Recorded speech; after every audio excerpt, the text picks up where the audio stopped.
Welcome to our podcast. In this episode, we explore that India's highest grossing film isn't Sholay, Dangal, or Baahubali. This period drama epic earned 11 crore rupees when it was released over 60 years ago, when tickets were priced at just 1 rupee and 50 paise. It is not uncommon for hit films these days to cross marks like 300 crore and 400 crore. Every once in a while, blockbusters even breach the 1000 crore mark, which had seemed impossible just a decade ago. But it wasn't always such a windfall for Indian cinema. In fact, up until the late 90s, most films did not even cross 50 crore rupees, let alone 100. A number of factors have contributed to this. Largely the increase in number of screens in India, wider overseas releases, and of course, rise in ticket prices due to inflation.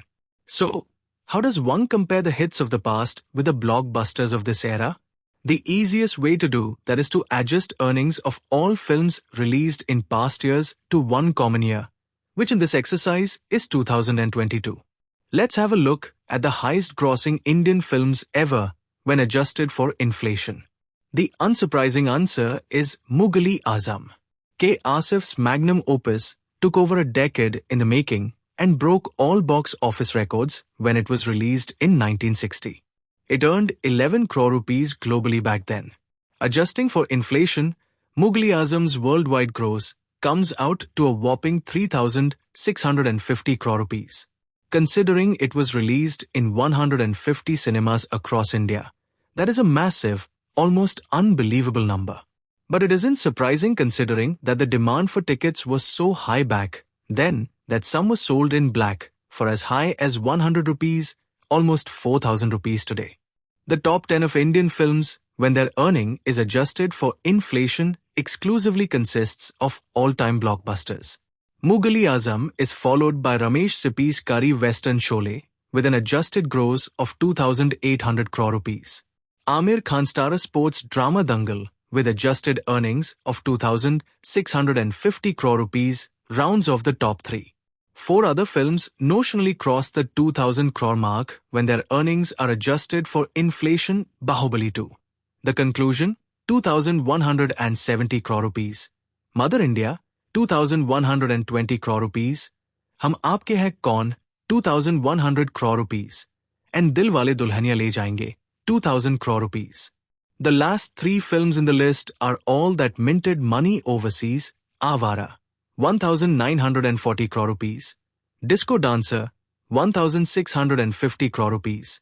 And Bobby, 1,550 crore rupees. All these films were massive successes in the Soviet Union, and Mithun's Disco Dancer even became the first Indian film to gross 100 crore rupees worldwide.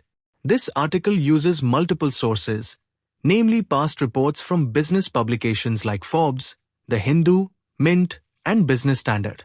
It also takes into account inflation and exchange rate changes of major currencies like dollar, pound, ruble, euro, and yuan, territories where Indian films have historically done very well. It also references peer-reviewed articles from University of British Columbia that charted historical exchange rates and inflation. All this gives an estimate of how much a film's earnings are likely to increase by. For instance, a film released in 1960 will see its earnings increased by 300 to 350 times by 2022, but for a film releasing in the mid-90s, the increase would be 8 to 10 times. With the increase in screen count and wider global releases, as well as rise of pan-India films, one would assume it would be easy for most big films to outdo past hits. But very few films have come close to the mark of footfalls set by hits like Mughal-E-Azam and Sholay. The chief reason is that more films are produced today and hence, films stay in theaters for shorter durations. The definition of Silver Jubilee has changed from 25 weeks to 25 days. Hence, it is difficult, but not impossible to beat this mark. Dangal and Baahubali to both came close. Now, if a film can combine what worked for both these releases, pan-India success, and bumper earnings from China, it may just topple the classics from their perch. What remains to be seen is whether such a film will ever be made. Thank you for tuning into this podcast. If you enjoyed this episode, make sure to like, share, and subscribe for more captivating tales from India and beyond.